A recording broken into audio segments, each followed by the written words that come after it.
আজকে তোমাদেরকে নিয়ে যাব আমি আমার ছোটোবেলায়। যারা 90s কিডস তারা আমার সাথে রিলেট করতে পারবে। একসময় এগুলো আমাদের হাতে পাওয়া একটা স্বপ্নের ব্যাপার ছিল। হ্যাঁ, তোমরা বলতেই পারো যে আমি এগুলো কিনে এখন পয়সা নষ্ট করেছি, কিন্তু না, এগুলো আমার ছোটোবেলার স্বপ্ন। এগুলো হ্যারি পটার মুভির জাদুর ছড়ি। প্রথমে যে ছড়িটা দেখলে সেটা প্রফেসর স্নেপের, আর এটা লর্ড ভলডেমর্টের। আমি কত গাছের ডাল ভেঙে জাদুর ছড়ি বানিয়েছি যে সত্যিই কাজ করবে। আমার বাচ্চা মন জানতো তাতে জাদু হচ্ছে না, কিন্তু সেই ছড়িগুলো আমি সামলে রেখে দিতাম। এখন ভাবি কতটা সুন্দর ছিল আমাদের ছোটবেলাগুলো। শক্তিমান ছিল, সোনপারি ছিল, জুনিয়র জি ছিল, আরও কত কি ছিল।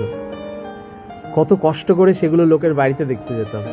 এইটা আমি ছোটবেলায় কিনেছিলাম, ভেঙে গেছে এখন, দেখো মনে আছে? ফ্রুটি যখন হাতে ঘষে সোনপরীকে ডাকতো, আমিও অনেক ঘষেছি, কিন্তু সোনপরী আসেনি। কিন্তু এটা রয়ে গেছে, আজও যখন হাতে নিই পুরনো স্মৃতিগুলো মনে পড়ে। এখন সবার কাছে সব কিছু পাওয়া খুব ইজি, তখন কিন্তু ছিল না। তখন সন্ধ্যাবেলা কারেন্ট অফ হয়ে গেলে একটা রবিবার নষ্ট হয়ে যেত জীবন থেকে।